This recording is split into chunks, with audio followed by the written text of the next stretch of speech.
लातूर जिल्ह्यातल्या शेती पिकांना मोठा फटका जो आहे तो अवकाळी पावसाचा बसलेला आपल्याला पाहायला मिळत आहे। प्रामुख्याने लातूर जिल्ह्यामध्ये जी काही ज्वारी आणि गव्हाची पिकं आहेत त्याला मोठा फटका बसलेला आहे। पूर्ण शेती जी आहे ती ज्वारी पिकांची पूर्ण आडवी झालेली आहे, जमीनदोस्त झालेली आहे आणि त्यामुळे शेतकऱ्यांच्या हातामध्ये म्हणावी तशी ज्वारी जी आहे ती येईल अशा प्रकारची स्थिती नाही।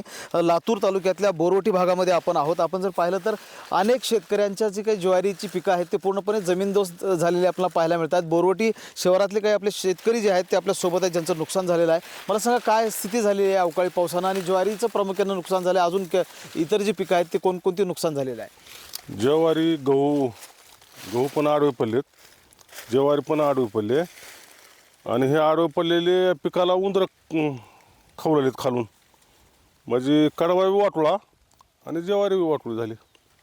म्हणजे आता हातात ज्वारी येईल असं काहीच नाही, काहीच नाही गॅरंटी ज्वारी हातात यायची। आता सगळी एकदम जमिनीला चिटकले ना, त्याच्यामुळं हातात यायचा प्रश्नच नाही। म्हणजे काढणीला आलेल्या वेळेसच अवकाळीचा फटका बसला। काढणीलाच आलेली होती ना, आता ह्या 4-8 दिवसात काढायची ती सगळी साफ झाली, एकदम जमीन उद्ध्वस्त झाली। अवकाळीचा फटका बसून 4 दिवस उलटलेले आहेत, मात्र प्रशासनाचा आणखीन कोणीही शेती शिवारांमध्ये पोहोचलेलं नाही। पंचनामे करा अशी मागणी सातत्यानं शेतकरी करतायत, मदत दिली गेली पाहिजे अशी मागणी करतायत। शेतकरी संघटनेचे पदाधिकारी आपल्यासोबत आहेत, त्यांच्याकडनं जाणून घेणार आहोत। मला सांगा, प्रशासनानं अजिबात आणखीन कसलंच पाऊल जे आहे ते पंचनामे करण्याच्या संदर्भानं उचललेलं नाही?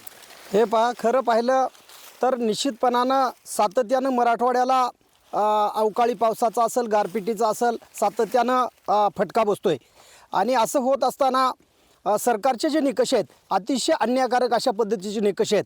60 मिलीमीटरपेक्षा जास्त पाऊस झाला तरच पर्जन्यमापक यंत्रामध्ये त्याची नोंद होते, मात्र इथं प्रचंड मोठी गारपीट झालेली आहे। गारपीट झाल्या कारणानं ते 60 मिलीमीटरच्या पुढं नोंद होणार नाही आणि त्याचा फटका आमच्या इथल्या शेतकऱ्याला बसतोय। संपूर्ण उभा जोंधळा जमीनदोस्त झालेला आहे आणि सरकार पंचनामे करण्याच्या त्या निकषाच्या अंतर्गत ते येणार नाही आणि त्याच्यामुळं हा इथला शेतकरी उद्ध्वस्त झाल्याशिवाय राहणार नाही। म्हणून सरकारला विनंती आहे की या ठिकाणचा गहू असेल, हरभरा असेल, जुंधळा ज्वारी पीक असेल किंवा पालेभाज्याचं पीक असेल, हिंगोली असेल, लातूर असेल, नांदेड असेल, या सगळ्या भागामध्ये गेल्या अनेक वर्षापासून सातत्यानं निसर्गाचा कोप होतोय आणि निसर्गाच्या कोपावर औषध म्हणून सरकारनं काही धोरणं बदलायला पाहिजेत।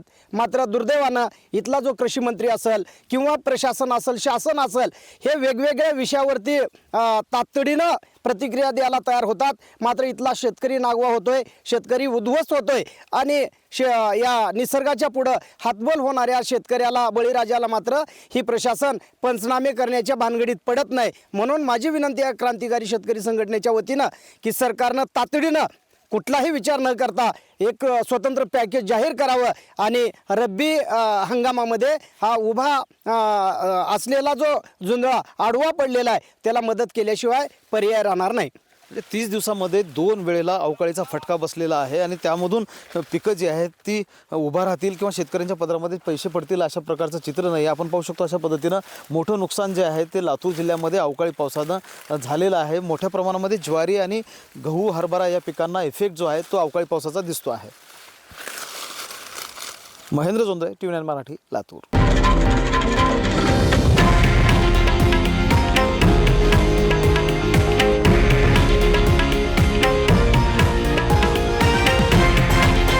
हे आहे देशातील नंबर 1 न्यूज नेटवर्क आणि आपण पाहत आहात TV9 मराठी, एकमेव।